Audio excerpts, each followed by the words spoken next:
En esta ocasión estaré relatando lo que aprendimos en este cuatrimestre de décimo de arquitectura en control de obra por computadora. Los temas que vimos durante este cuatrimestre y explicando un poco de lo que tratamos de cada uno de ellos. El primer tema a tratar son las estimaciones.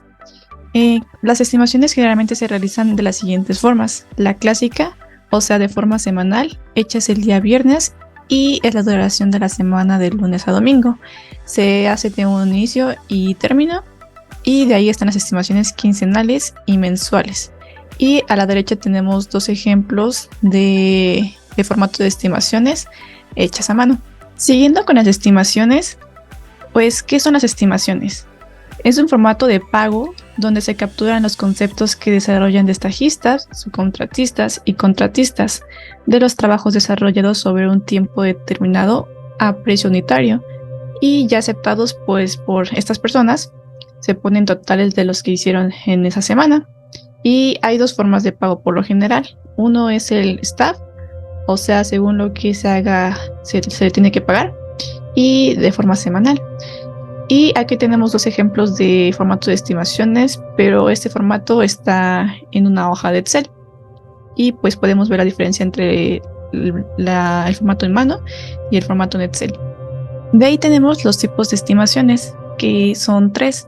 Primero está el ordinario, que es la que los volúmenes que se obtuvieron en un presupuesto no fueron modificados al momento de realizar la estimación. La extraordinaria, que son aquellos pagos de volúmenes que no corresponden a los generadores del proyecto realizados en un presupuesto o que son modificados en el proceso de construcción de la obra. Y volúmenes fuera de los catálogos, que son volúmenes o cambios que se hacen del proyecto original y pueden ser causados por algún error propio, por hacer cambios o modificaciones o algún error de medición. Y aquí tenemos el formato en la vista de Opus y ahí podemos encontrar la diferencia entre el formato a mano, el formato en hoja de Excel y el formato en Opus.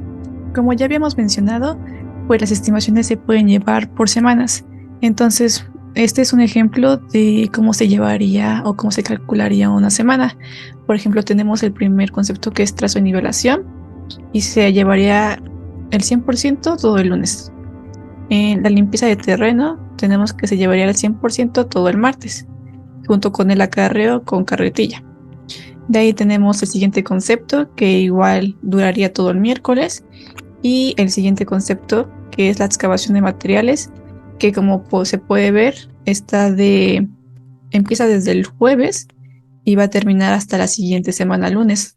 Entonces, como las estimaciones se calculan por semanas, lo que se tendría que hacer en este caso es partir donde aproximadamente se quedó esa actividad y calcular cuánto porcentaje se hizo en esa semana y cuánto porcentaje se va a hacer la siguiente semana.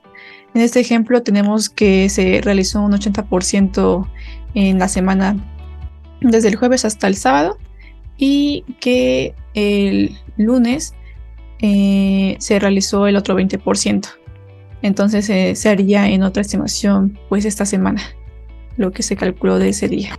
El siguiente concepto que vimos fueron las altas de destajistas y subcontratistas. Aquí hay un ejemplo de cómo se ve este formato a mano y este ejemplo es cómo se ve en la hoja de Excel.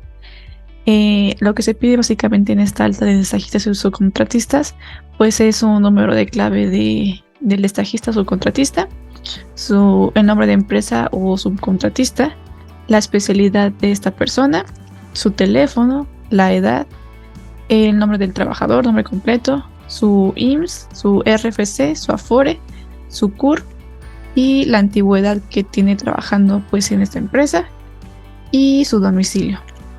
Un siguiente tema visto fue la mejora de precios. Esto consistía en que ya de nuestro presupuesto realizado pues íbamos a buscar una mejora de precios. O sea, consistía en ir cambiando los precios para que el presupuesto final pues fuera mucho más agradable. Aquí tenemos un ejemplo de la mejora de precios en una hoja de Excel. donde poníamos el concepto del material, la cantidad, su unidad, el precio del concurso, que es el precio que teníamos ya destinado, y el precio de compra, que es el nuevo precio que mejoramos. Y con esto ya las tablas nos daban una diferencia de acumulado, que era la diferencia que había de precio a precio, y una total de cuánto o cómo el precio total de todos los materiales, viendo cuánto disminuía del precio que ya teníamos antes. De ahí nuestro siguiente concepto a tratar fue las entradas y salidas de insumos, donde básicamente en esta hoja de Excel podemos tener un ejemplo de los materiales, la entrada de estos materiales por semana y la salida de estos materiales. Entonces, en la salida nosotros poníamos el concepto de la cantidad que salía. Por ejemplo, si podemos ver en el clavo de cabeza de 2 media pulgada, la cantidad que tiene son de 7.41 y la cantidad solicitada fue 3.705, y esa fue la cantidad surtida. Eso significa que no se le dio todo en ese mismo instante y todavía quedó algo de este clavo en la bodega. Entonces es importante llevar este registro para saber lo que tenemos de materiales y para ver que no nos falte, o ir checando qué son lo que entra y qué son lo que sale. Ahora entrando al tema de los aranceles, es de los honorarios por diseño arquitectónico, donde se nos da una fórmula en donde tenemos que H representa el costo de los honorarios profesionales en moneda nacional, CO representa el valor estimado de la obra a costo directo, FS representa el factor de superficie y FR representa el factor regional. Esto se va a dividir por distintas etapas, que aquí tenemos 7, y cada una tiene diferentes aspectos. Por ejemplo, tenemos el diseño conceptual, el anteproyecto, el diseño ejecutivo para planos a escala convencional, la estructura, la instalación eléctrica, la instalación hidrosanitaria y la instalación de gas, que de cada uno nos va a lanzar diferentes precios cuando conozcamos los metros cuadrados.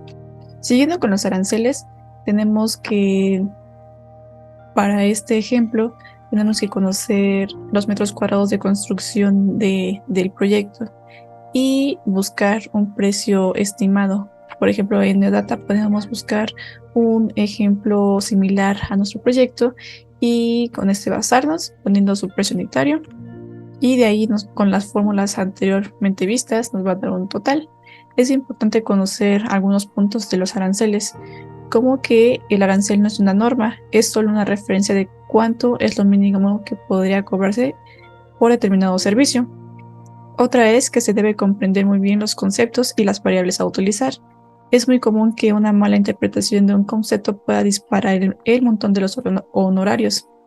Y otra es que los metros cuadrados utilizados para calcular los honorarios del proyecto arquitectónico son los metros cuadrados de diseño y no los del terreno.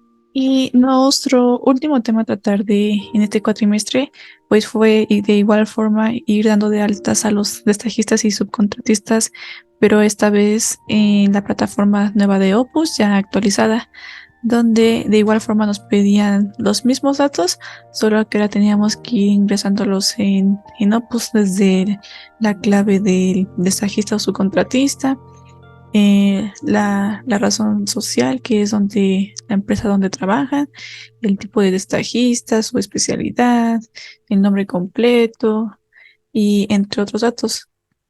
Y así es como se ve el nuevo formato de Opus actualizado. Y eso sería todo. Muchas gracias.